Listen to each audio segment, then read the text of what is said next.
Other kind of support and still hot pursuit is going on to arrest these people.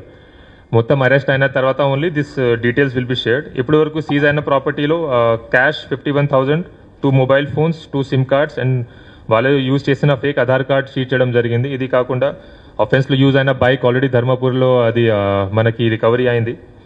ఇది కాకుండా other things కూడా చిన్న చిన్న recovery అయింది. ఇది నేను ఎక్స్ప్లెయిన్ చేస్తాము. Details of accuse I already shared. దీంట్లో main Subodh Singh is the gang leader. అతను ప్రస్తుతం పూర్ణియా జైల్లో ఉన్నారు కాబట్టి అతనికి అక్కడ నుంచి పీటీ వరంలో తీసుకొని ఇన్వెస్టిగేషన్లో అతన్ని కూడా ఇంటరోగేషన్ చేస్తాము. ఇది కాకుండా other members are absconding. Our teams are still working in different states to apprehend them. వాళ్ళు ఎక్కడ తిరుగుతున్నారో I will not share the details, కానీ soon I'm confident that will arrest them. Now ఈ గ్యాంగ్ గురించి how it operates I like to explain, and police వాళ్ళు ఎంత effort చేశారో అది కూడా ఎక్స్ప్లెయిన్ చేస్తాను.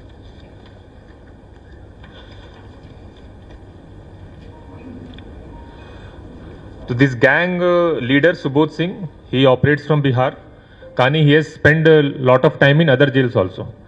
సో ఇతను ఆసన్సోల్ జైల్లో, అలీపూర్ జైల్లో, ఒడిశాలో ఒక జైల్లో, పట్నాలో బియూర్ జైల్లో, అన్ని జైల్స్లో టైం స్పెండ్ చేశారు. సో వాట్ ఈ డస్, ఇతను అక్కడ ఉన్న ఆల్రెడీ పాత ఆఫెండర్స్కి ఐడెంటిఫై చేస్తారు.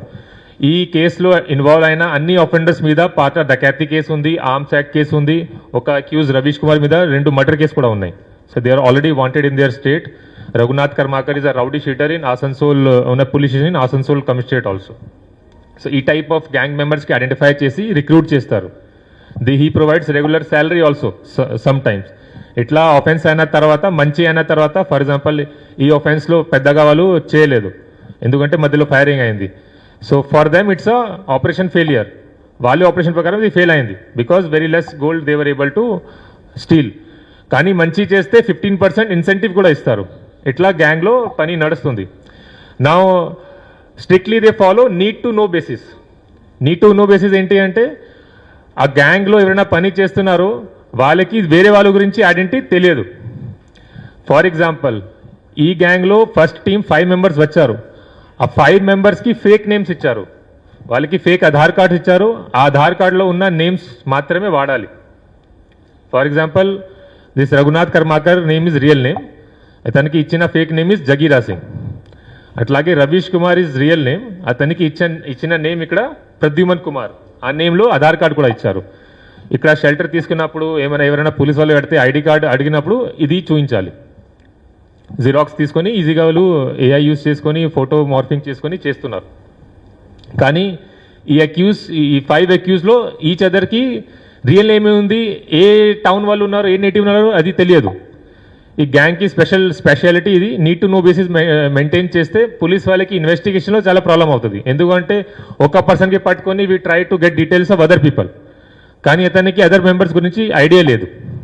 కొంతమందికి ఉండవచ్చు, కొంతమంది జైల్లో కలిసి ఉన్నారు కాబట్టి 1 accuse is aware regarding second accuse, కానీ మిగతా 3 గురించి అతనికి ఐడియా లేదు. ఇట్లా సిచ్యువేషన్ ఉంది. ఈ టీం సెపరేట్ పని చేస్తుంది. ఆ టీంకి వెపన్ సప్లై చేయడానికి, లేకపోతే ఆఫెన్స్ అయిన తర్వాత gold jewellery what ever they have stolen అది డిస్పోజ్ చేయడానికి సెపరేట్ టీం ఉంటాయి. ఈ కేసులో ఉన్న separate team they came at Maharashtra Telangana border. వాళ్ళకి మొత్తం కమ్యూనికేషన్ ఒక ఎన్క్రిప్టెడ్ యాప్లో జరుగుతుంది. ఏ యాప్ వాళ్ళు వాడుతున్నారు I will not reveal in this because other criminals might also use that. కానీ సెంట్రలైజ్డ్ ఒకటి హ్యాండ్లర్ ఉంటారు హూ వర్క్స్ విత్ సుబోధ్ సింగ్లో జైల్లో కలిసి ఉంటారు, లేకపోతే సమ్ కమ్యూనికేషన్ ఉంటాయి. అక్కడ ప్లానింగ్ అయిన తర్వాత ఆ హ్యాండ్లర్ వీళ్ళకి ఆల్ టీమ్ మెంబర్స్కి ఆ యాప్లో మెసేజ్ చేస్తారు. ఎక్కడ కలవాలి, ఎక్కడ వెళ్ళాలి, ఎక్కడ రెక్కీ చేయాలి. రెక్కీ అయిన తర్వాత ఫీడ్బ్యాక్ ఇస్తారు. ఆ తర్వాత ఈ షాప్ టార్గెట్ చేయాలి, టార్గెట్ అయిన తర్వాత ఎక్కడ నుంచి వెళ్ళిపోయాలి. మీకు మీ ఆఫెన్స్ అయిన గోల్డ్ జ్యువెలరీ కూడా ఏ టీం ఎక్కడ వస్తారు అట్లా ల్యాట్లో కూడా అక్కడే షేర్ చేస్తారు. సో ఒక హ్యాండ్లర్ ఉన్నారు, ఆ హ్యాండ్లర్ నుంచి మొత్తం ఇన్ఫర్మేషన్ డిఫరెంట్ టీమ్స్కి పోతుంది. ముఖ్యంగా చూస్తే హీ మెయింటైన్స్ 3 టీమ్స్. ఒకటి execution team who comes and commits offence. ఆ తర్వాత ఒకటి రిసీవర్ పార్టీ ఉంటాయి who receives the stolen jewellery, receives the weapon used and also supplies the weapon to be used in the offence. ఆ తర్వాత ఒకటి disposal party ఉంటాయి. పాత కేసెస్లో ఇంతకుముందు అదర్ స్టేట్ పోలీస్ వాళ్ళు చేసిన ఇన్వెస్టిగేషన్లో ఇట్ హెస్ బిన్ సీన్ ఒక థర్డ్ పార్టీ కూడా ఉంటాయి, డిస్పోజల్ పార్టీ.